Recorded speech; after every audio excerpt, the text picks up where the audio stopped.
to introduce tonight's artist. Michael Reardon has been painting in watercolor for over 30 years. As an avid traveler, he uses watercolor to record his observations, convey a sense of place and light, and to communicate his impressions of the built, the natural, and the imagined worlds. He works from his studio in Oakland, California, and you'll see him there this evening. Originally trained as an architect with a degree in architecture from UC Berkeley, he was an architectural illustrator for many years. He also studied abroad in France as part of his formal education. In his watercolor journey, he has described himself as a recovering architect. He is a signature member of this club, as well as a popular workshop instructor and demonstration artist.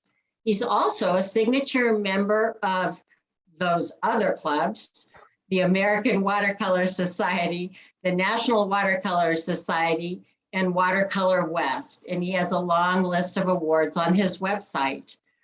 Michael uses subtle colors and color gradations, as well as a delicate refinement of detail and beautiful depiction of light in his paintings. Cityscapes are frequent subjects for Michael. He's the author of the book, Watercolor Techniques, Painting Light and Color in Landscapes and Cityscapes. Tonight, he will be painting a landscape for us. He's chosen a format where his actual painting of this picture is pre-recorded, but he will be narrating it live for us tonight. And as Joe mentioned, he'll be doing a workshop via Zoom for us next month, and there are still a few spaces available for that. Please feel free to ask questions, or you can put them in the chat, or I'll pose them to Michael as time permits. Now I'd like to welcome Michael Reardon and turn our meeting over to him. Michael. All right. Well, thank you, Michelle. And thanks to all of you for spending your Wednesday evening with me. As Michelle said, my painting is pre-recorded, but I will be narrating it live. I found that by pre-recording it, I can actually answer, so I can answer questions more lucidly than I can when I'm actually painting. So let's get started. It's going to take about an hour or so, and let me share our screen here. The painting is called Le Couvent, which means the convent in France, in French. And several years ago, I was at a workshop in Provence, and this was the view from our bedroom window, breakfast window. And so that's what I looked at every day. I never had a chance to actually paint it, but when I got back, I decided I had to give it a shot. It's always a little bit difficult doing these elevated shots where you don't have a foreground. So I had to take a fair amount of license in order to create a foreground, middle ground, and the background. You might also notice that I have color and black and white. I never use a color photo when I'm doing these, working from a photo. I always change them to gray tones so I can just get the values, and then it frees me up as far as deciding what colors I want to use, as opposed to the photograph dictating my color choices. And for me, the most important thing and most enjoyable part of painting actually is doing these little studies. So I always do one of these value studies first to establish my foreground, middle ground, background, my focal point, just basically the composition of shapes.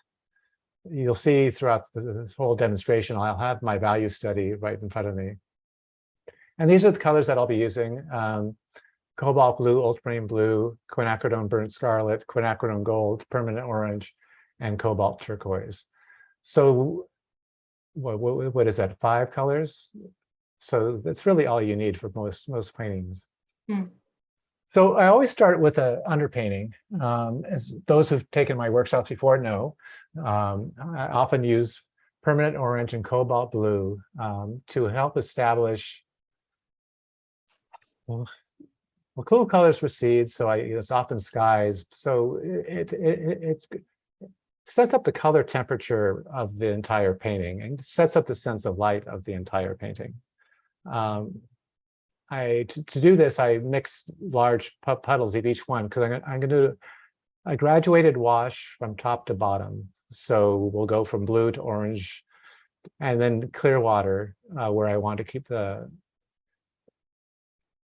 and in watercolor, of course, you have to preserve your whites. So I'll paint around the areas that I want to leave pure white, but everything else will just be colored. I don't pay any attention to what's underneath because everything is going to be darker than this.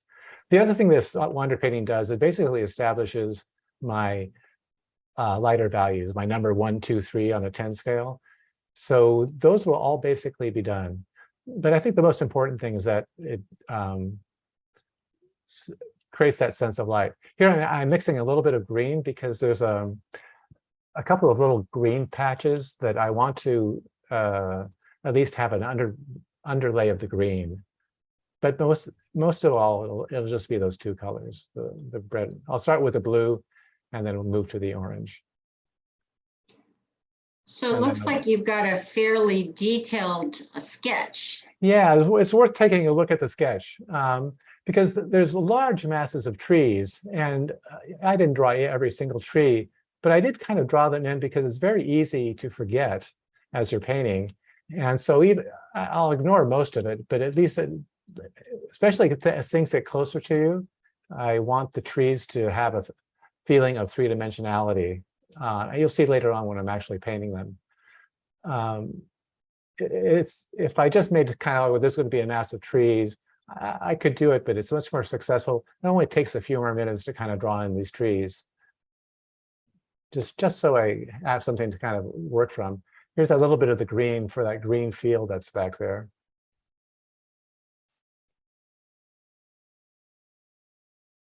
And so you just keep that bead of water going down the page. And so for those who've not done this kind of graduated wash before, it's really that bead. You should also notice that my board is actually at an angle. I have it propped up from top to bottom. So that little bit of slope helps the paint kind of flow down the page and maintain that bead. And this is a little bit more of the green. This is Saunders Waterford 140-pound rough paper. And kind of ironically, or not intuitively obviously, you can create smoother washes on the rough paper than you can do it pretty well with cold press. Hot press is really tough. So, but rough paper is really easy to kind of create this very soft graduated wash. If you've not tried it, I resisted it for many, many years because I thought, oh, it's rough paper. But once I discovered how it worked, it was pretty fantastic. So again, this green field, I wanted to kind of have green. So I'm painting around the buildings. I'm they're going to be, for this exercise anyway, I'm leaving them pure white. So I had to kind of carefully cut around them with this wash. Now I'm going to go back to the orange. Again, cool colors recede and warm colors come forward. So I'm going to come back in with the orange in order to kind of make it feel like it's coming towards you. I mentioned before with these elevated views, you don't really have a foreground necessarily. So I'm really kind of pulling out all the stops to try and make it work. I've had many of these that I've done before that haven't succeeded because they just don't have a foreground.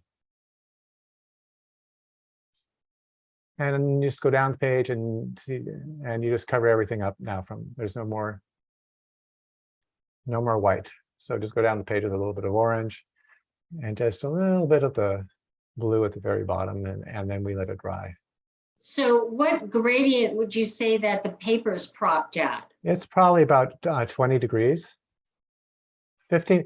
I usually work at like 30 degrees, but because I'm photographing it, that doesn't work very well. So I lowered it down to around maybe only 15 degrees. Okay. Maybe kind of tell relative to the table behind it. And so now we'll work on the background and the background trees. For those who don't know, I'm left-handed, and you didn't notice this. So I have all my paints and all my brushes on my left-hand side, my buckets of water. So we're going to, as a left-hander, I basically start in the upper right-hand corner and kind of work down the page just so I don't put my hand in wet paint. So I'm going to mix kind of using ultramarine blue, which is darker than cobalt blue. I'm going to start indicating the mountains, the misty mountains in the distance, and then we'll bring trees in as we come closer. But I'm using mostly the ultramarine blue with a little bit of quinacridone burnt scarlet to make it kind of a grayish purple. And so is your paper totally dry at this point? Yes, it is absolutely completely dry. That was one of the problems when I used to do these workshops live. You know, I did my underpainting and then I'd have to talk a lot while I waited for everything to dry. Here I was able just to kind of change the tape. So. And then the green color that you mixed, what did you use for that? For that green, that was quinacridone gold and cobalt turquoise. Okay. So, but we're going to be making the tree greens completely different than that. That's just kind of for like my field green. I use those colors. And I'll talk more about that as we get into the greens. So basically, all of my greens will be based with ultramarine blue and quinacridone gold. So, and you'll see you can create a wide variety of greens with that. I used to use phthalos, but color harmony has become more important to me than actually making every little green you want. So by limiting my palette, using ultramarine blue as kind of my base color, it's kind of the mother color of this entire painting. It helps hold everything together. So you can see I'm thickening the wash ever so slightly as I come down the page. I mean, the mountains back there are basically done. There was this cliff here in the distance that I'm just kind of hinting at right now. Again, showing the shadow pattern or the shadows on the cliff. And we'll go back later on and kind of give them kind of a cliff color. You'll see that in a lot of my paintings, especially for those who are going to be doing my workshop. We do a lot of, I often paint the shadows first and then kind of put the local color on top. So that's what I'm doing here with that cliff. And while this wash is still wet, you take thicker paint of the same mixture and begin to rough it up, make it look like there's trees back there. It's always very important when your paper is this wet to not put something down with more water in it. You always want to increase the ratio of pigment to water. Otherwise you get those blooms. Some people like blooms. I've actually had a hard time making them. I was doing a workshop recently and someone said, well, show us make a bloom. And I couldn't do it. But it used to be no problem, but I just couldn't couldn't get a bloom. So anyway, you always put the thicker, in oil painting, it's you put fat over lean, and in watercolor, it's kind of the same. So this entire painting is being done wet and wet, so that when I'm done with these mountains, which I think of the mountains basically done, I never go back on top. I really try to get everything done, get the values that I want in one wash. And it's often difficult, especially in a case like this where there's a lot. You maybe can't see it, but there's a lot of water in the paper. You can see actually when I kind of put my brush down, how much water is still on the paper. And of course, watercolor, the more water in the paper, the lighter it dries. So you really have to overcompensate and make things darker. So here's my green, ultramarine blue and quinacridone gold. I'll be using variations of this throughout the rest of this whole mass of trees. Doing a mass of trees like this is a little tricky, and I'm throwing a little bit of the orange just so it doesn't get to be too pretty. I want, especially further as we get further back, I really still want it to be kind of bluish, the tree color, but putting just a little bit of a green tint of it with the quinacridone gold and using the orange to kind of gray it up. They'll get brighter as they come closer to you, but again, in order to help create that illusion of distance on a two-dimensional sheet of paper, you have to use every trick you can. Michael, you mentioned a concept of fat over lean, I think having to do with oil painting, but can you describe that a bit more? Yeah, well, basically, in oil painting, if you put lean over fat, I don't know that much about it, other than I was told to do that when I took oil painting once. Um, I was told that things will crack later on. In watercolor, I just use it because it's a nice little expression. It's different because it's just so you avoid balloons. It's really, that's all there is to it. So you're just looking to put a thicker paint over a thinner one, essentially. That's exactly right. Yeah. And that way you'll never ever get blooms. So this is how, actually, in doing this wet and wet thing, you may notice I'll often put down kind of a lighter, let's use my dairy analogies, kind of a cream, or not cream, excuse me, milk, whole milk, or even 2% milk washed down first. And then you start putting in the half and half and the cream on top. And so you're mixing on the paper and allowing the paint to just kind of mix itself on the paper. And so you get these really wonderful effects that no other medium can do. Oil painting, you can't do the same kind of blending that you do in watercolor. And which is really what the magic of watercolor is. So I really try to take advantage of watercolor's ability to kind of flow into each other. So, but you can also see that compared to the wash that I first did with the mountains, this is kind of like whole milk with a little bit of cream on top still. So I don't want these to be all that dark. As we get closer, we'll get darker and darker and darker.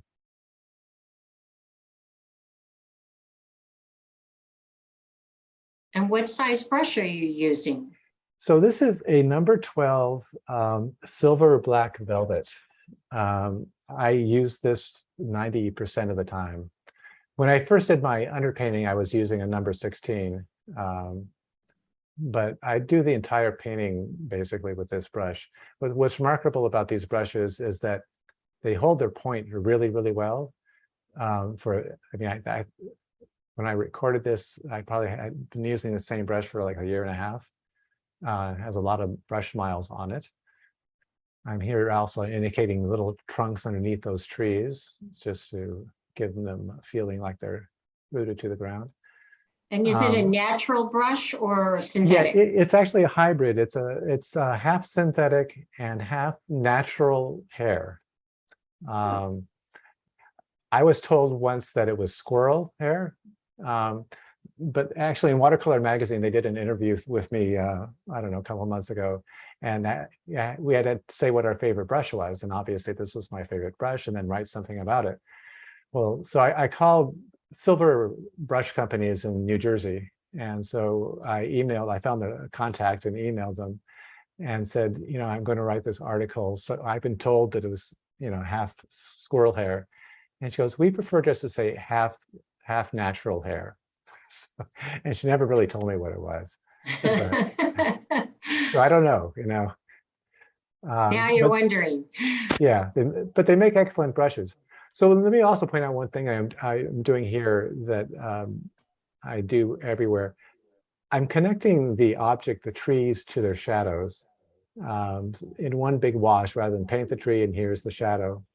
And the reason for this, well, there's many of them, but one of them is that there's kind of in composition, they say the fewer number of shapes you have, the stronger the composition. So you can see, once I zoom back out of this is one big shape. This isn't like, here's all these little trees. And so this whole painting maybe has 7 shapes in it, which is something I really pay a lot of attention to. But which is one reason I'm having everything kind of blend into each other. So it becomes one shape.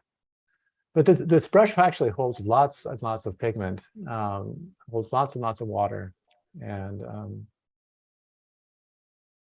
I could paint for a long time. Like, this is actually, for me, the most enjoyable part of painting. It's just sitting here kind of dropping in paint. I can often spend too much time doing this, but to me, it's It's probably the most enjoyable part of painting. So that back area is basically done. And so now we're going to work into the trees that are closer to us. I call them the mid-ground trees. Again, I didn't stop here. I just kind of broke. But now I'm putting in the warmer color. I'm using more of the quinacridone gold mixed in with the ultramarine blue. And all of these trees that I've indicated with the pencil line, okay, the light is coming from the right-hand side. And so I will make sure when I'm doing this that the right-hand side is lighter than the darker side, the shadow side, like as I'm doing right now. And that'll help it, even though it's going to look like one big mass of trees, it'll look like there's some variation within them and that there is some three-dimensionality. But you guys also begin to see here, I think, the effect of having something cool in the background and how much it recedes, and putting something warm in front of it really kind of comes forward. Actually, I think color temperature is one of those everyone knows about it. It's actually kind of a unheralded part of painting, but it's really critical. Warm and cool colors. There's a certain visual excitement that you also get by putting a cool color next to a warm color.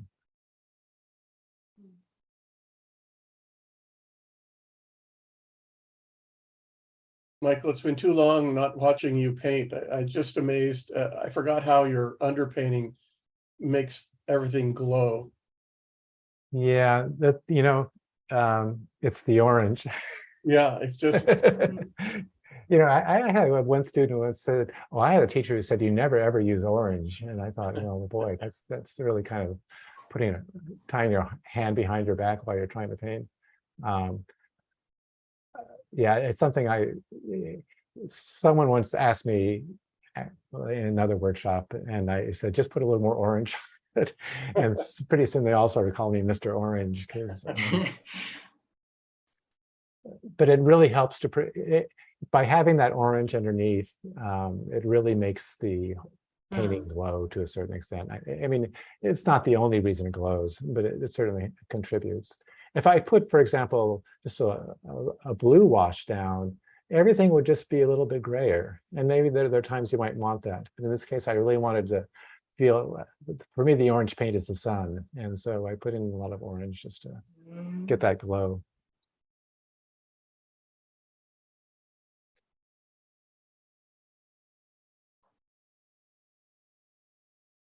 So the other thing you might notice here, and there's all these little white spots, which I call tinselitis, which I got from Jean Doby when a workshop I took with her many, many years ago. So you can see me going back and just getting rid of any little white spots. Really, they don't look natural. They look like little lemons or something on the tree. So I will go back and I was kind of knocked into. So you can see I'm using much heavier paint now too. I'm probably starting with milk, and then when I'm making the darks, it's not butter, but it's definitely heavy cream. And again, just using the water that's on the brush to kind of mix everything together. Do you have to keep going rather rapidly in order to keep that edge from drying off? Yeah, I'm constantly watching my edges. Yeah. So basically, when I do this, you can see I kind of choose an area that I feel like I can get complete without it drying too much. And so I've just kind of finished one of those areas. Now I'm going to go on to another one. And as long as it's moist on the edge of that, I can blend it together. So I only work on an area that I feel I can keep wet long enough. So I don't try to do this whole mass of trees at one time, for example. And I will periodically go back down here on this edge, because there is a bead of water down there, and make sure that it's not drying. I also did this on a very foggy day, so there's lots of humidity in the air. So I didn't have to worry about it so much. In cases where there's not so much humidity, I have a little spray bottle right next to me. And so I'll occasionally give everything a little spritz if it feels like it's drying too fast. Hmm. I was once doing a Sonoma plein air in September it was, and it was 100 degrees outside, which is, there's a reason that the British do watercolors and the Navajos do sand paintings. Having humidity makes a huge difference when trying to do this, working wet and wet.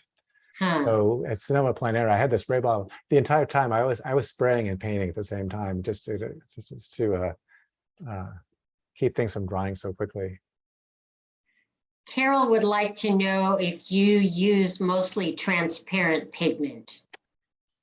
Oh yeah, well, all watercolors are transparent. I want to really emphasize it. I think it's a kind of unfortunate that there's this view that some are transparent and some are opaque. If you water down even the most opaque paints, they're still transparent. And it's a little too, some are slightly more opaque and some are slightly more transparent.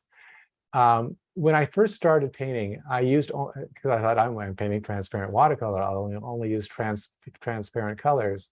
And I did that for a while. And there are, in my earlier career, I was doing more of kind of the classic French step technique, glazing. And whereas transparent colors do help. And then I took this workshop with Charles Reed, and he's cadmiums and all got these thick paints, and I resisted at first, but now I don't really pay much attention to it, to tell you the truth. I don't think it matters that much. If you paint like this and you put down your one wash once and let it dry and never touch it again, it'll always be transparent. And the opacity often happens when people go back on top, especially after working wet and wet. And it's like stained glass. If you put too many sheets of stained glass, it begins to lose its luminosity. So this is why I kind of paint once and let it go, just so it feels transparent. I mean, ultramarine blue is a semi-transparent color technically, but you can see it's transparent enough. You can see through it. Cobalt blue is more transparent, but the difference isn't all that great. There's something nice about the so-called opaque paints, is that they have a lot of body, and so you can actually kind of move them around. They granulate really nicely on the paper. Transparent colors don't granulate, and you notice throughout this painting there's just lots of granulation happening. That's partly because of the rough paper, but it's partly because of the heavy paint that I'm putting down. So I think it's really worth knowing your paints really well and know which ones are more transparent and which ones are more opaque. But you can definitely use both and still end up with paintings that glow. So do you have a favorite brand of paint, or does it matter? Actually, this is all Daniel Smith, with the exception, actually, of the ultramarine blue. I started using Daniel Smith paints in like 1995. I mean, a very, very long time ago. And one thing that's nice about Daniel Smith paints is that they put a lot of pigment and not much filler. So it might seem more expensive, but a tube lasts so long. I switched from their ultramarine blue because I think partly because it had so much pigment, it would dry like a rock in my palette, and it was very difficult to rehydrate. And so I'm using Holbein's here. And when I use this, I go through so many more tubes of the Holbein than any other tubes of the Daniel Smith, because it does have more filler in it. It flows very nicely because it has that filler in it. It doesn't dry like a rock in my palette. But many other brands put lots of other stuff in them, whereas Daniel Smith puts just lots of pigment. And so the tubes just last much, much longer. Actually, I'll say this for Joe. Last year, I did have that show in the National Painting, and I won this award. And one of the awards was Mijello paints, which I started experimenting with. Actually, the colors are great, but they're just full I mean, I just go through the tube so fast. But I think as long as you know that, it's fine. But after using Daniel Smith for so long, it was like, my God, I'm just going through these tubes like there's nothing here. So What kind of paint? I missed what you said. I'm sorry. the ones that I got from the National Mijello, Mijello, Oh, okay. they're from Korea, I believe. Great, nice paints. I mean, the colors were wonderful, but I just went through them so fast. I mean, I'll still experiment with other ones, but I always come back to Daniel Smith. So.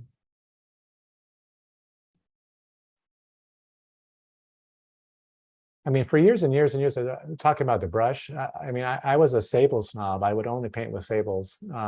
In my illustration career, I could kind of afford it.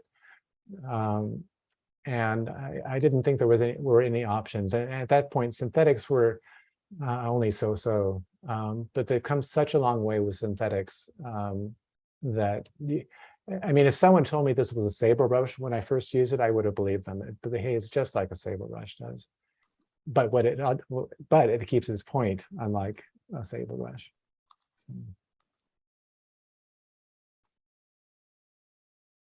Yeah, I've tried lots of different brushes over the years, and these are by far the best brushes I've ever used. I've actually heard a lot of our artists recommend them, that they like Yeah, them. you know, I was using Escoda brushes and I was teaching a workshop, and I kept seeing students show up with these. And I finally, I was teaching up actually at Daniel Smith, and they had their store at the time, and I just went over and bought one, and I was hooked. Because what every student had told me was that they hold their points really well. So here I've actually switched to ultramarine blue with quinacridone burnt scarlet, because I'm going to be painting the shadows underneath the trees. So it's kind of my classic shadow color, ultramarine blue or cobalt blue, depending on how dark I want it to be, with the quinacridones. So I don't use the earth colors typically. Daniel Smith has these quinacridones that's actually what kind of hooked me when I first started painting. So I don't usually use the earth tones at all. This is kind of like my burnt sienna and quinacridone burnt orange as well. Yeah, I've been yabbering about other things. So there is some of the quinacridone burnt orange in these greens that are closest to us, just make them a little bit darker. So I'm hinting at again at the trunks. I will not make them so white by the time we're all done, but just to give them a feeling that there's something underneath those trees. So you might notice too, I'm not working from a photograph. I'm just kind of making it up as I go. I kind of respond to what I see. I mean, I've got my pencil lines showing that to remind me to paint these shadows in. And you can see the shadow color is fairly dark as compared to the shadow color that I put on the trees that are behind us. Again, because everything's so much closer to us, there's less atmosphere. I mean, compare that to the tree shadows in the back. So it's one way you help to create the illusion of distance.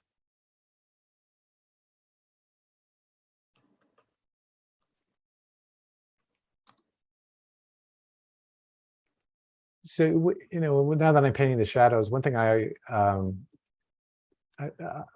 find a lot of students don't do.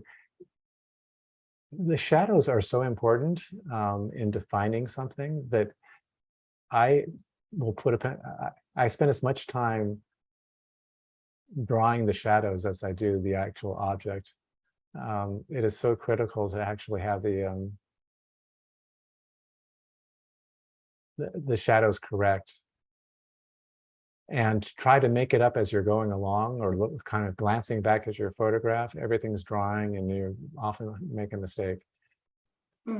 So I'm going to stop there temporarily and move on to the building. This is a good breaking point because I have those trees there that are closer to us, and it's going to be okay if they don't blend in completely. The shadow color there was ending. So you do notice I'm kind of as someone said, the inkjet printer of watercolor painters. I basically work from top to bottom. Mhm. Actually, that was Cleo Vlett, who might even be here. I'm not sure if she's watching or not. What size is the painting? What size is your paper there? It's 9 by 18. I typically, for smaller paintings, I use a quarter sheet. This is kind of a half sheet. This is 10 by 20 is one of my typical sizes. If I try to do a 10 by 20 with this camera, it's too big. So so this is a good size to fit for the camera. So will you be using that brush for the whole painting now? Yeah. After the underpainting, because it's got a great point. If I need to put some detail in, I just use the point. But it's a big enough brush that holds enough. You'll notice I paint using the side of the brush a lot. But when I do a window or something like that, I've got a point that I can use. I think of myself more as a kind of an impressionist painter too. I'm not, as an illustrator, I put in every single mullion. I mean, every little detail. I spent too much of my life doing that. So when I started painting for myself, the last thing I wanted to do was do something very hyper realistic. And I also found whenever I was, looking at a show, it was always the paintings that were loose that attracted me.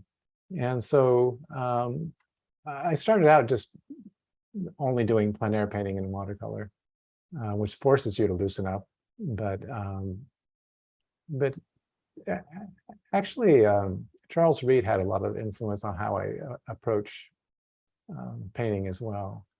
You kind of get the impression, you leave something to the imagination rather than defining every detail. It's interesting after watching Leslie these last few days. Leslie Wilson paints using Charles Reed's style. She got a lot from him. And you obviously got some things from him too, but yet the two of you, your styles are very different. Yeah. When I took his workshop, this was in 2000, I think. I remember enjoying it and thinking, oh, well, that was fun, but I'm never going to ever use this. And it was about 6 months later, I was painting something, and I had kind of had this aha moment, like, oh, now I know what he was talking about. And so it's basically this very direct way of painting, as opposed to layering and layering and layering. And okay. And his use of color. So I adapted what he does into my own style. But it really had a lot of, I probably wouldn't paint like this if I had not had that workshop. So for the building, I'm getting rid of all the quinacridone gold, and I'm going back to the ultramarine blue with a little bit of quinacridone burnt orange and quinacridone burnt scarlet.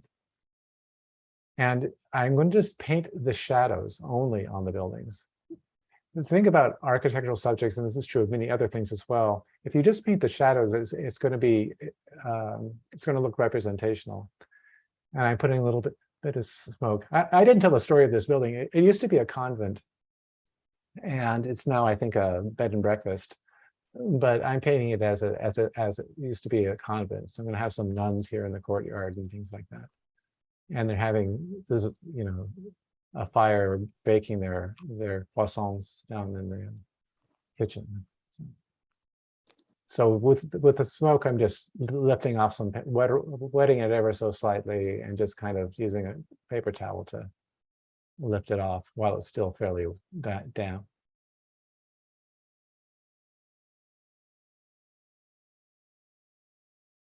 So if you look at this building, I actually have drawn the shadows in pencil. People say, well, you're going to see the lines. You definitely don't see the lines by the time I'm done. So the light, again, is coming from the right-hand side, slightly. So everything that's facing towards us is also in shade. So it's kind of like to the right and back. So everything on the right-hand side has the sun on it, and everything on the left-hand side of the building is in shadow.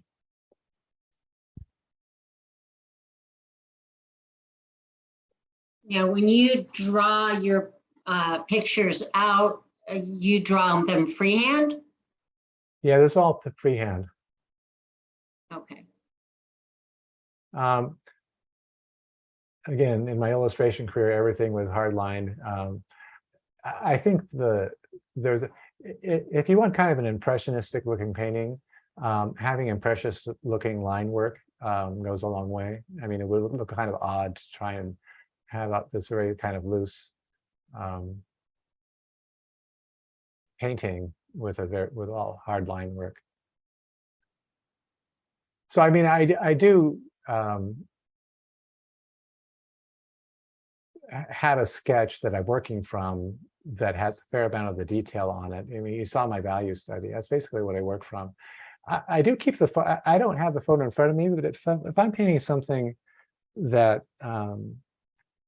has a lot of architectural detail, I will get up and go get the photo to see how that was done.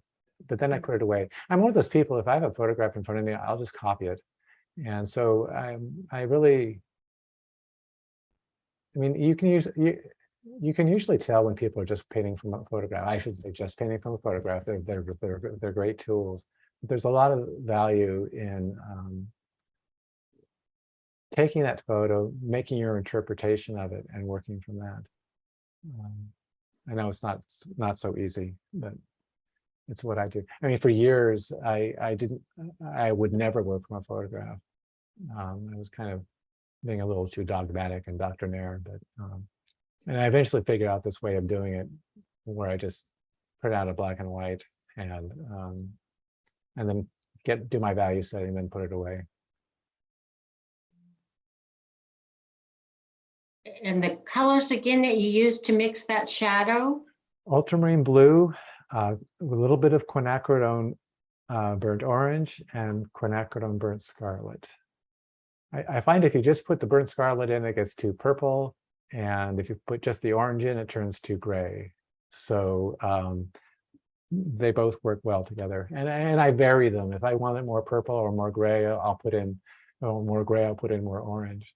So again, I talked about linking things together. So I'm going to link that shadow into the building shadow. So it's just one big shape, as opposed to here's the building shadow and here's the ground shadow. I think it's really important to link things together. And it's partly just that compositional point that I made about the fewer number of shapes, the better. But it also having everything kind of tie and flow into another helps tie the whole painting together.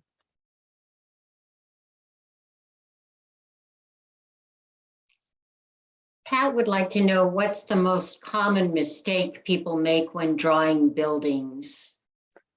Perspective. Okay. And then any secrets for getting the perspective right? Secrets. Yeah, that's too complicated to try to explain right now. But Practice. In workshops, it's one of the things I spend a fair amount of time on when I have live workshops. You know, when I do these, actually, I always find where my vanishing points are, even when I'm drawing them freehand like this. So if everything if you get your vanishing points correct, that goes a long way. And I still, after years of doing this, I put some little rose bushes there in the courtyard. Anyway, so I put a little bit of red in there just to. So you also notice, I want to point a point before I get back to perspective. These roofs are orange. I'm leaving them completely white. It's kind of the dessert at the end. Again, I'm really after the basic forms right now and not so much any of the detail. I'll put in some details there at the end. But if you can kind of consistently make everything look all kind of correct and tied together, there's a little bit of shadow. then you can put the details on top. A lot of people, another common mistake, I guess, most people do a great job. I shouldn't say this. I mean, perspective has always been easy for me, so I really want to be careful about that. But people get involved in the details too soon when they're doing their buildings often, and you know, it's very easy to do. So I really encourage people to try to. Again, here I'm just by painting the shadows, these buildings look three-dimensional. And if you go back and look at the photo, you realize these shadows are entirely different than what were on the photograph. Again, because I wanted to make them a little bit different.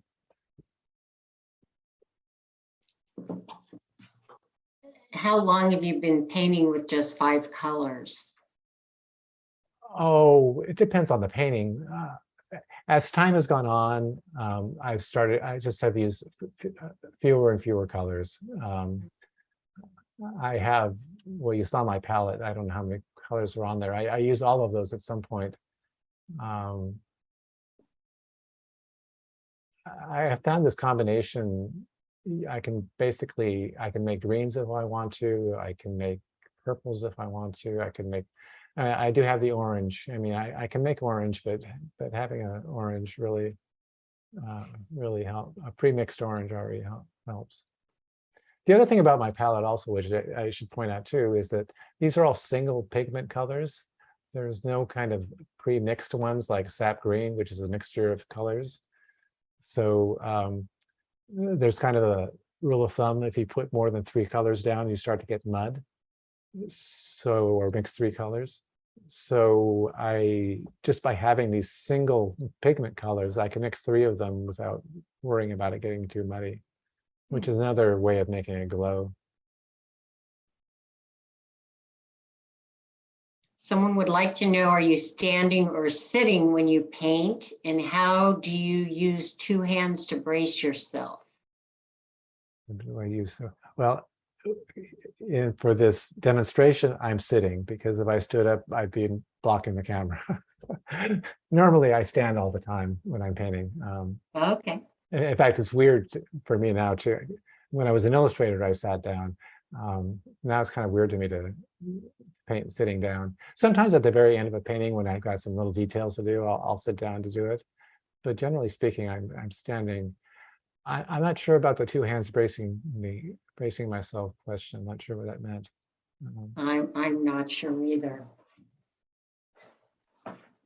So if I'm standing, I mean, I have a different easel that I use when I'm standing, and it's adjusted such that it's just about at my height. So I'm going to make another point about painting trees here. I mean, I hate using students' mistakes. But people from kindergarten on, people learn that trees are these little bubbles, you know, and there's a tendency for people to forget that the edges of trees are highly irregular, and so I find myself sometimes doing it too, and I'll just force myself to kind of flick the edges just to rough it up. So trees are just much more irregular than you think.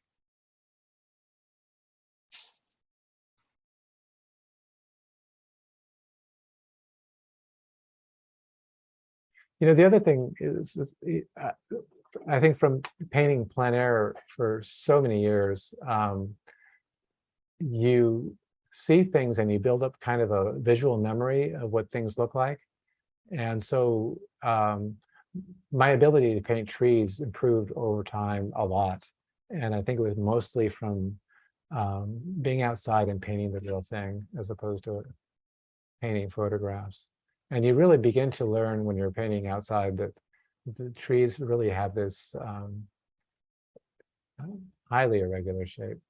I mean, of course, if they're, you know, if it's a cypress tree in Italy, that's a different thing. But in the California landscape, generally speaking, they're pretty irregular oak trees and so on.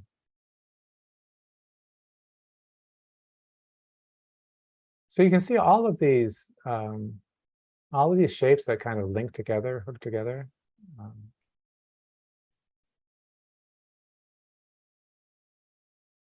So I at this stage too, I'll put in some of the scalloping. Again, I'm painting only things that are in the shadows because the buildings are white. I'm not doing much with the buildings other than, so I don't have to give them some kind of local color.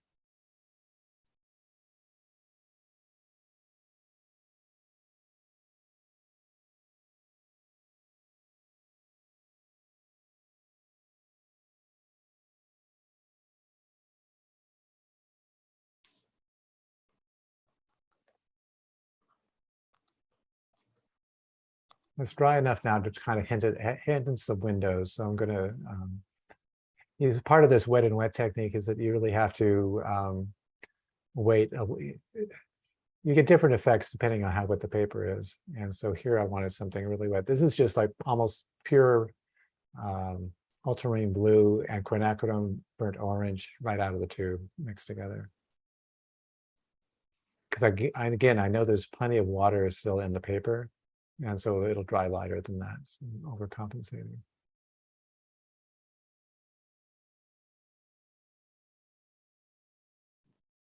Michael, are you still doing a lot of plein air painting, or do you mostly do studio work now? You know, I've been bad. Yeah, I think I have done some plein air painting, but the most pleasurable thing for me is to sit here at my drawing table and do value studies. Huh. And since I do a lot that's kind of just made up, there's no reason to go outside. I've kind of resolved. I need to do it though because I'm starting to lose my touch about painting outside. It was partly the pandemic. The painting group that I used to go with was kind of in disarray, and there's no doubt that just going out all by yourself isn't always the fun thing. I also used to do a lot of my plein air when I was traveling. That's actually most of my plein air last several years was when I was traveling and haven't traveled much. So. Are you using the same color that you used for the shadows to do that detail work? Yeah, I think there's a little bit of the quinacridone burnt orange more than the scarlet in it. I mean, the way to make black is ultramarine blue and quinacridone burnt orange. So that's how I make my blacks. Okay.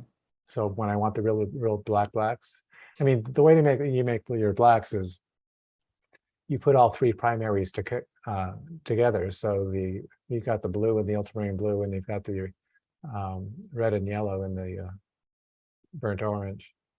The classic thing is burnt sienna and ultramarine blue to make blacks. That's what Leonardo did.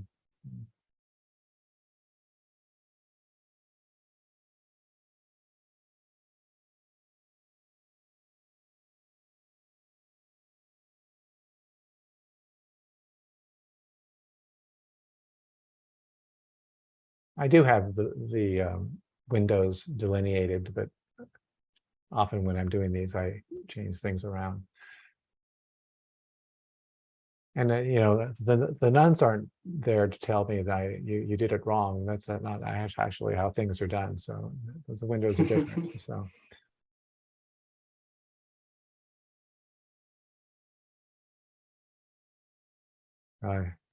Have you been back to Europe to paint since the pandemic? No, I was last in Europe. Well, I guess 2018.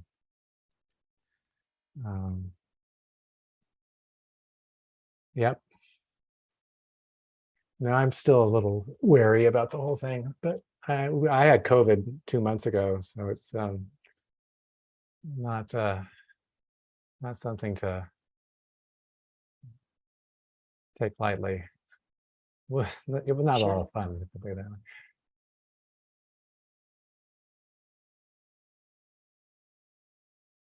Yeah, in 2018, I went to Tivoli, Italy, which is about 40 miles from Rome. This architect who I'd met through a jury thing said he always wanted to paint the Villa d'Este, which is in Tivoli. And he was going to have some people come over and we're all going to paint together. And he said, I just met him. He said, would you like to come? he paid for everything other than I paid for my airfare, but he was going to pay for everything, and Wow, we had a great time. I But, bet. he's actually I have a show in Santa Barbara that opens September 16th, and he's one of the, and I'm kind of the featured artist, but there's 8 other architects who are showing their artwork. And they're all great painters as well as being architects. It happens. And so actually Mark, who was the one who organized that trip, is one of the architects showing his work. Wow. Yeah, so if you happen to be in Santa Barbara, September 16th through October 29th, there's a great show at the Thomas Reynolds Gallery that I'm madly putting things together for. And how many of your paintings will be on display there? I'll have 16. Nice. Michael, did you also do a recent trip to Africa? I remember seeing some animals. That was also in 2018. Okay. Yeah, and that was a great trip. I did a safari in Botswana. Absolutely incredible trip. Yeah. You know, sometimes when you're painting a lot, you try to try something new. And I think it really helps, though, that try to paint something that you really love. And I could stare at elephants for hours. They're absolutely fascinating to me. And so I decided to try to paint some elephants, and the zebras were amazing. So I did some zebra paintings. I did some giraffe paintings. You know, it's funny though, you get to be known for a certain thing. And so I think during the pandemic, I just, since I wasn't teaching, I was just really enjoyed just painting whatever I wanted to. When I'm teaching, I feel like there's a certain way I have to paint just to keep it consistent. But during the pandemic, I really broke out a few times painting elephants.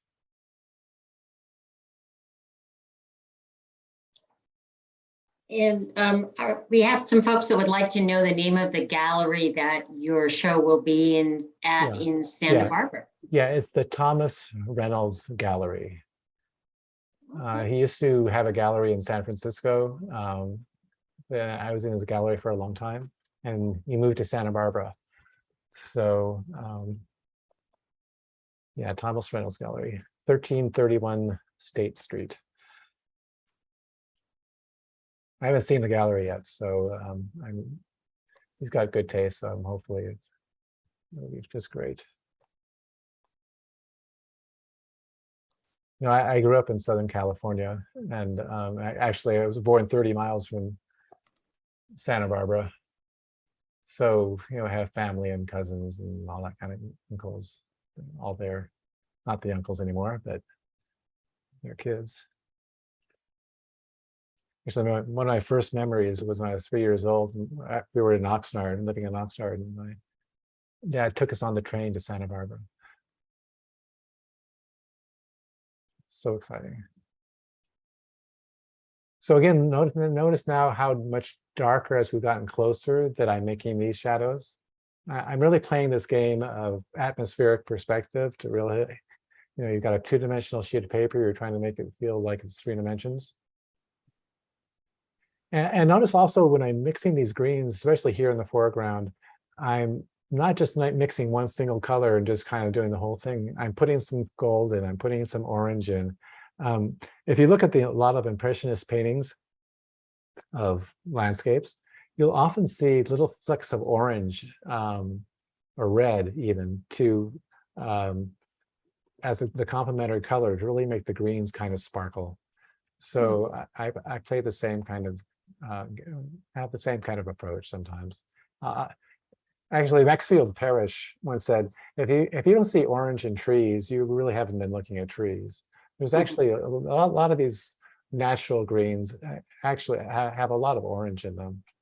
And so I usually put a little bit of orange in all my greens.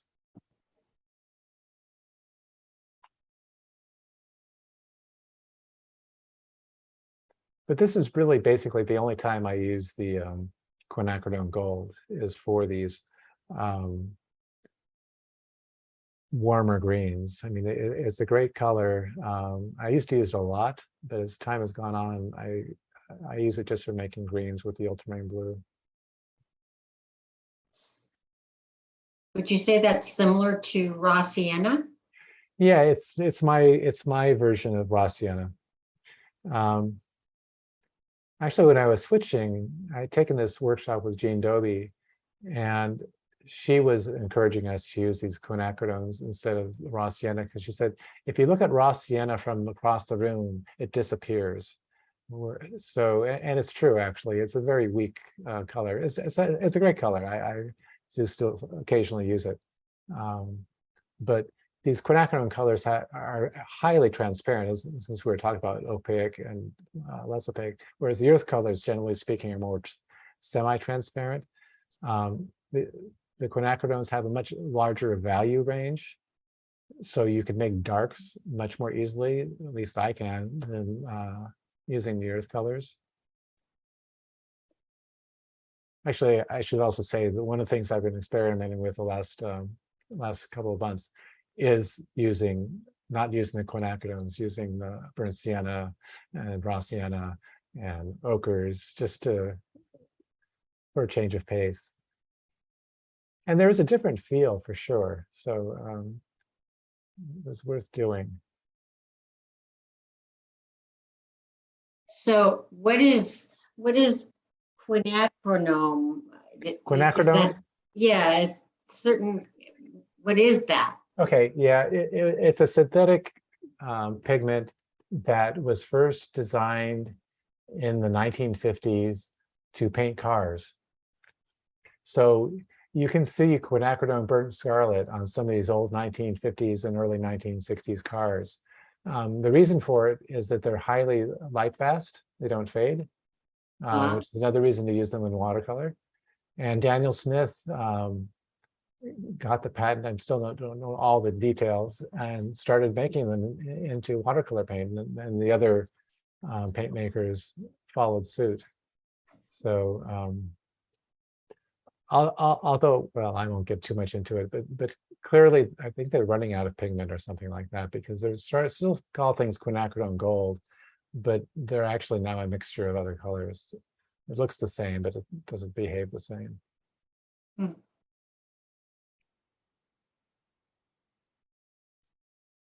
Actually, I was teaching in Seattle, and I had dinner with the president of Daniel Smith, and this was all happening with quinacridone gold. I said, so people are telling me the quinacridone gold is not being made anymore. He goes, oh, no, we're definitely making quinacridone gold. We'd go broke if we didn't make quinacridone gold. But it's a little deceptive. And I like him. They're just trying to make a living, but it's not the same pigment that it used to be. It's actually a mixture of two colors. And I did hear that they lost the copyright, had some restrictions on it or something, but they could no longer find the pigment. This is true of all of the other paint manufacturers as well. So, look at all the variations within these foreground trees of the color. You can really, using watercolor to its full effect of blending together.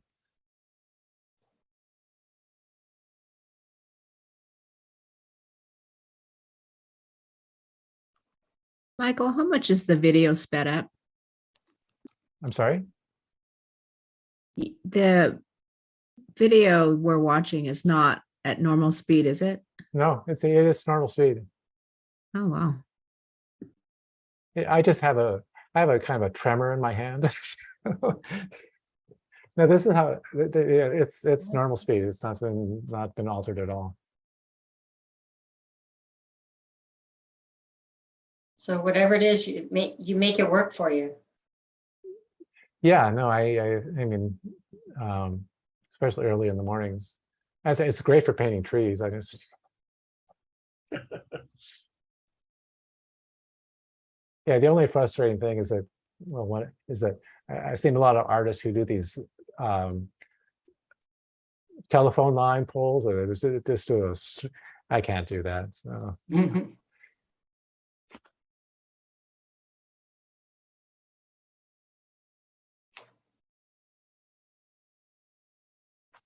no, this thing runs in my family. My dad has it, my brother has it. So it's nothing.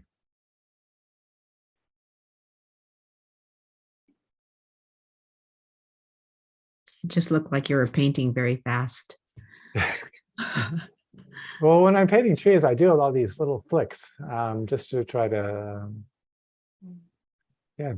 Now that you mention it, it does look like it's sped up. It doesn't it? No, but this is actual speed.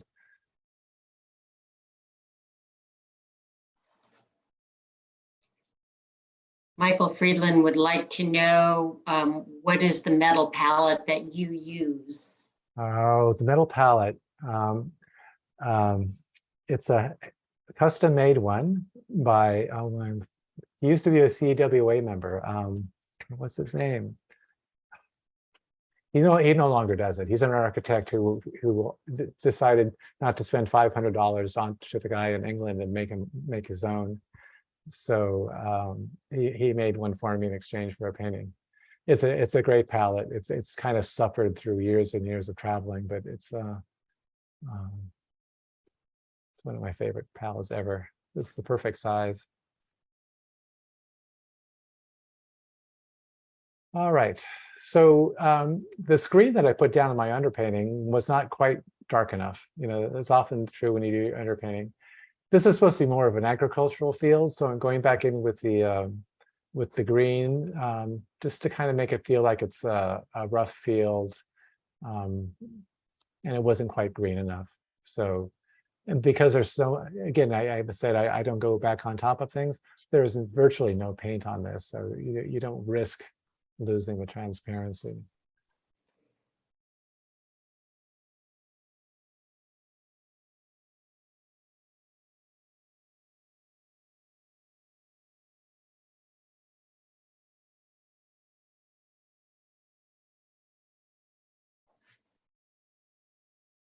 Now, when you went back in there, was the paper dry? Yes, yeah. By this point, everything, probably some of the trees in the foreground are still not completely dry. So, which is one reason I'm working on these other ones up higher. Yeah, we still have to do the final building details.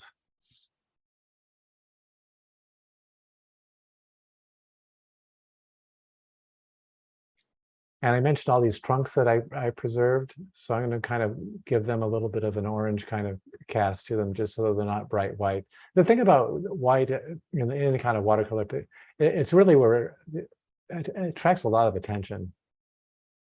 And it's what Gene Dobie called tinselitis, having too much of them. So, so for the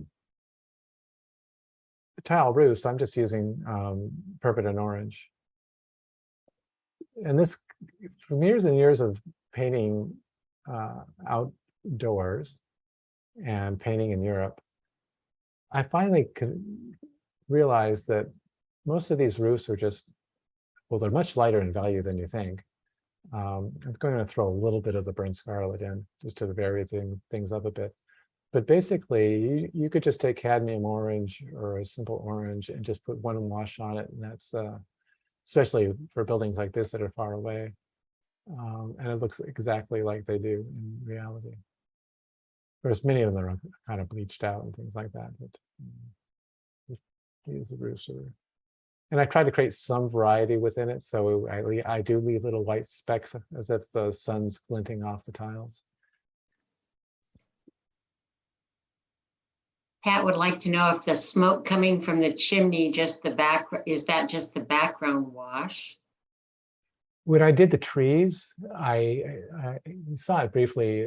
I took a tissue and just kind of lifted some of the color out while it was drying.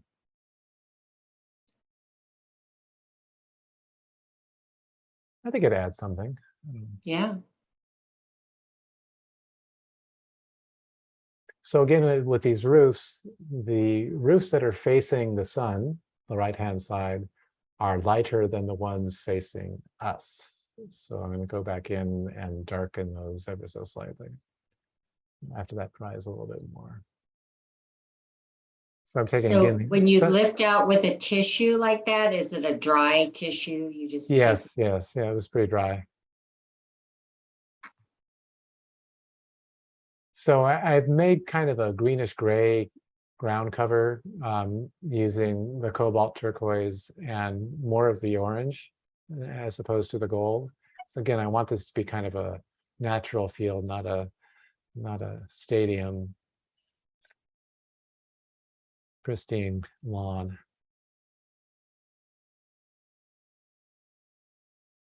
See, by using just a few colors in a painting, there's color harmony that wouldn't happen if you just, I mean, I love very colorful paintings. That's fine. That's just not what I do generally.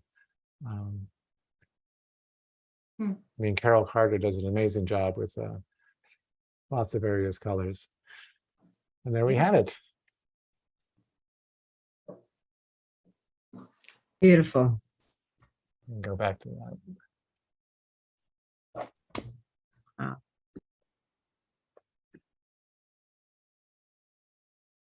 Oh, Michael, that didn't disappoint.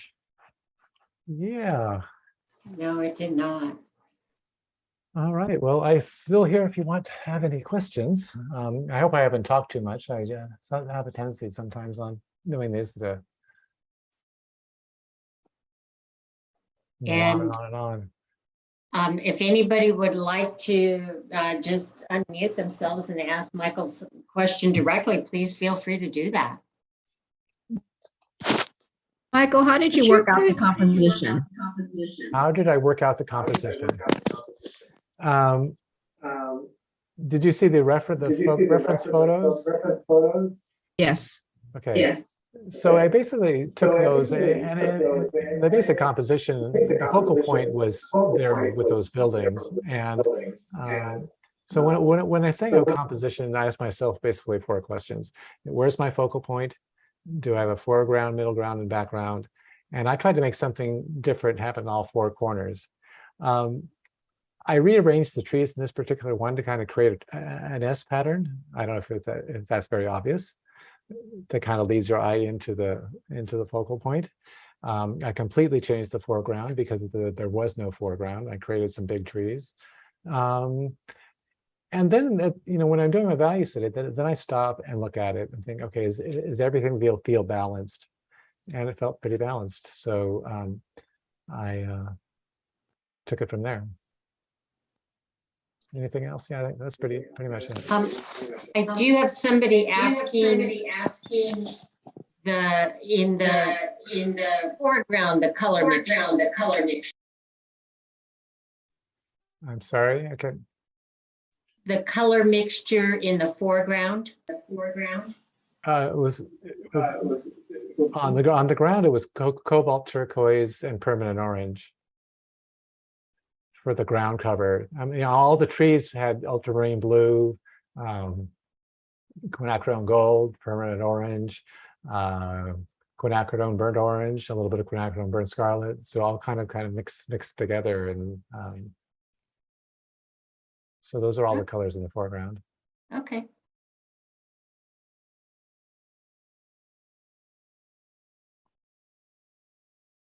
You've got a lot of positive comments in the chat. Beautiful painting, wonderful demo, that sort of thing. Oh, People good. have really enjoyed it. That's always good to hear. Well, it's been a pleasure. One of these days we can actually see each other. I'm looking forward to it.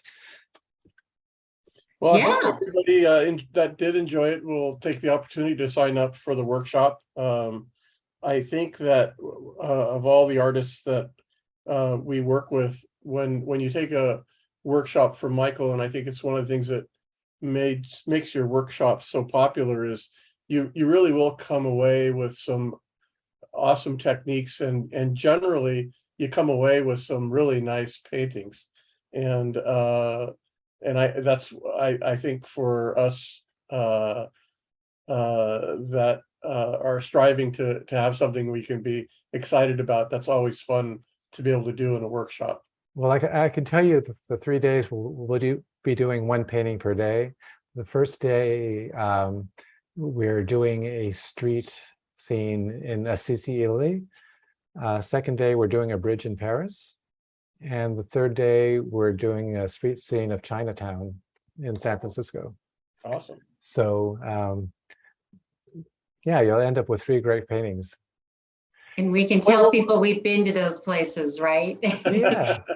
Yeah, one thing is a little bit different when I taught live, you know, I had everyone paint their own paintings. In Zoom, the way it works is that it's much what you saw today, but we break it up into like 7 or 8 steps. So we just go from step to step to step. And by the end of the workshop, you have a beautiful painting. So yeah, you can have much more time. I mean, I went through this pretty quickly, but we'll have like 6 hours to do it. That's great. I see one more question here. Somebody wanting to know, did you wet the paper wet at all when you painted this? Well, you know, the underpainting was done wet on dry, and then I let that dry completely. And then from that point on, I was working on dry paper, but as you saw, working wet on wet, I usually moistened it with some other color first and then put the darks on it. So no, I don't wet the paper first. I just tape it down. And Linda would like to know what ultramarine blue do you use? Well, this is Holbein. Holbein. Actually, it's called ultramarine deep. They have ultramarine light and ultramarine deep. This one, the deep has a little more red in it than the light does.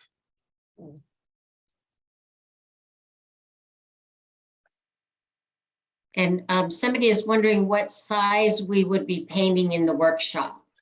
7 by 14. So slightly smaller than what I was doing.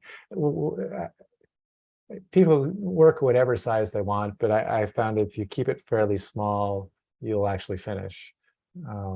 Unless you're someone who's a big exuberant painter who's used to working larger. I have to have students like that as well. But it's a size I like. It's a quarter sheet basically. It doesn't take that much time to paint it. So. And will the paintings all be vertical that we're working on in the workshop? Yeah, they'll all be vertical. Yeah. That's one of your favorites, I take it. Yeah, when you're tall and skinny, you know, you just kind of paint anthropomorphically. So. No, it actually, I think partly comes when as an illustrator, probably 90% of what I did was in landscape format, and painting outside.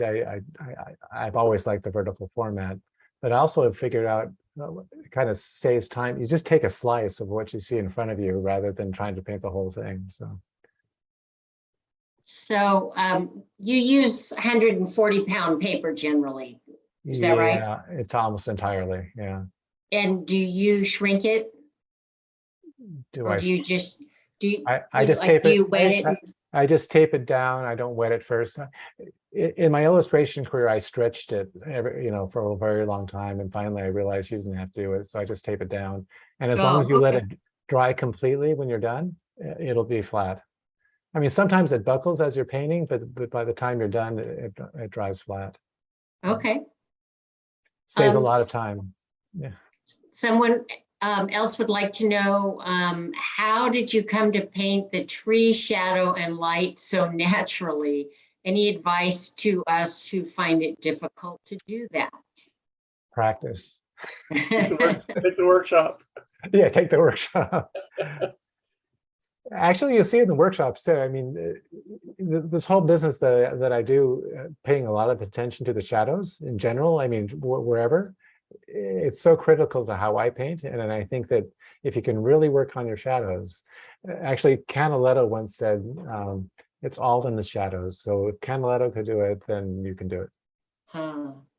In your workshop, will you be doing value studies for each painting too? You will be doing a value study. I will have done one, and you will all be doing value studies as well. And again, the value studies, generally speaking, for me, they're like 3 inches by 6 inches. I mean, they're small. The one that you saw right there, I think it was 4x8 in this painting. I did slightly larger so you could see it. But my sketchbooks are just full of these very loose sketches. So Sharon Hopkins says, I really liked your format of pre-recording the painting that allows you to talk about what you're doing and other thoughts. Hopefully you'll be copied by other artists doing Zoom paintings. I learned a lot. Thank you. well, that's good to hear. Yeah, you know, when the pandemic started, I was doing a juror for the Florida Watercolor Society and so on and so forth, and they wanted me to do a demonstration. And at that point, I didn't have my camera. I thought, what am I going to do? And so I just take my iPhone and I put it up there and started recording and realized, you know, there's a lot to this because I can go back in and zoom in on things and take out things. So it's quite useful. It's a little Pat more would work, like but I enjoy it. Sorry. Go on. Pat would like to know if you use any other kind of paper. I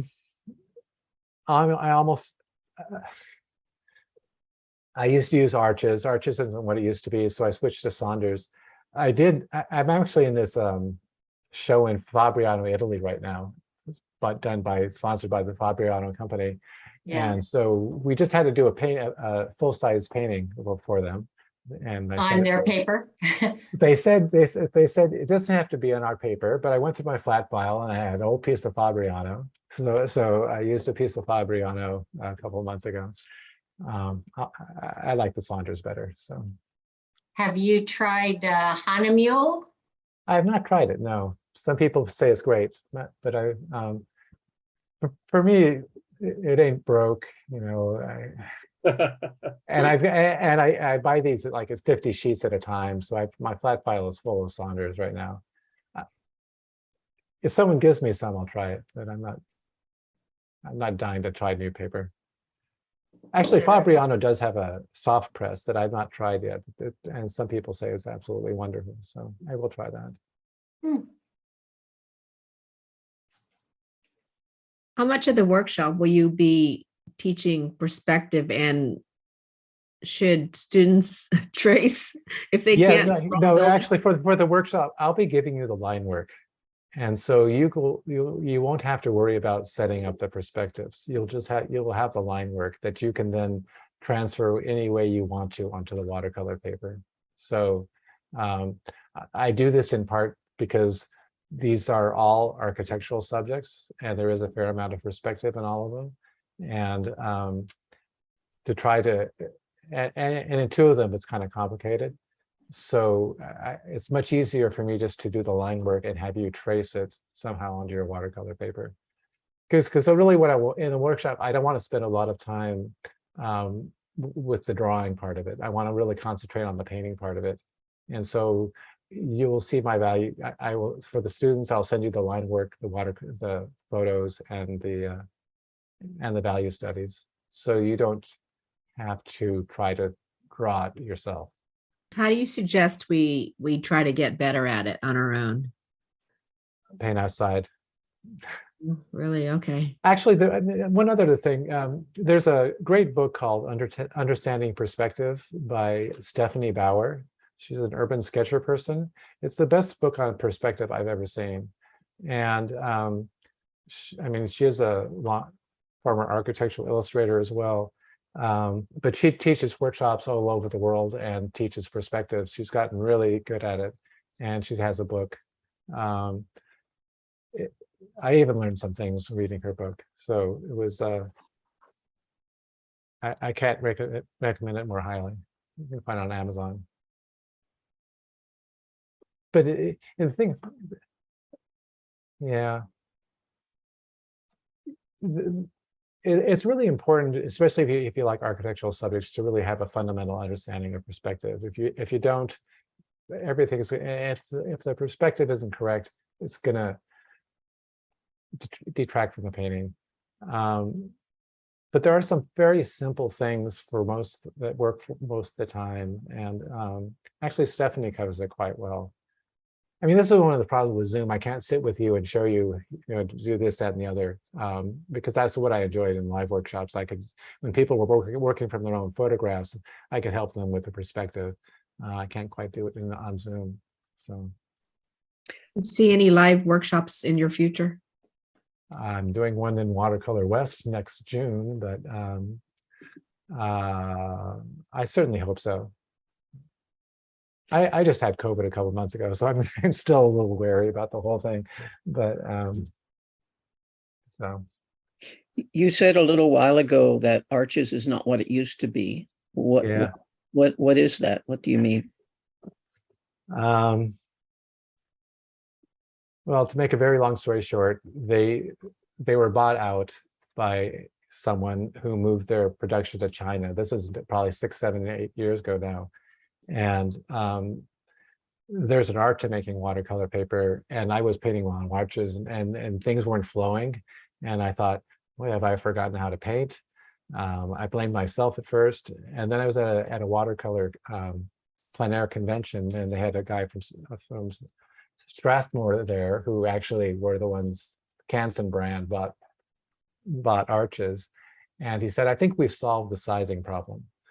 Just out of the blue, I didn't even ask him. And I realized if you don't have sizing done correctly on watercolor paper, the watercolor does not flow.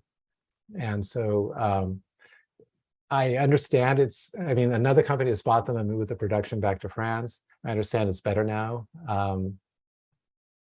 I'm still wary.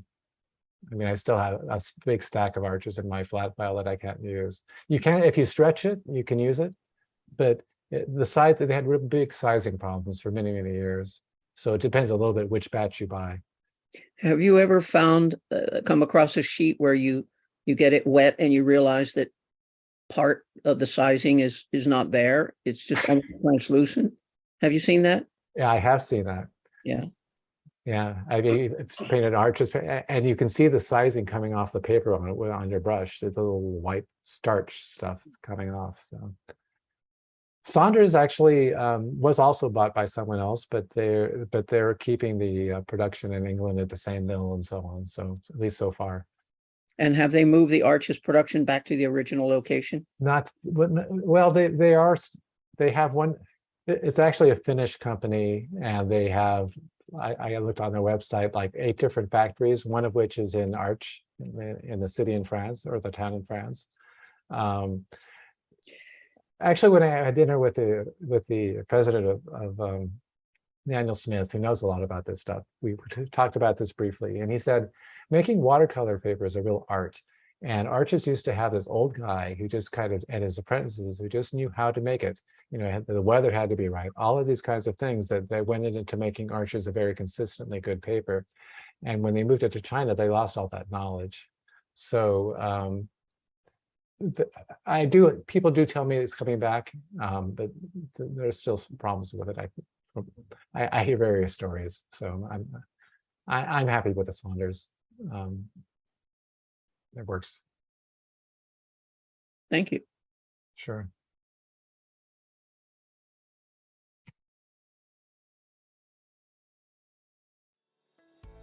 Well, Right. I don't see any other questions, so Okay.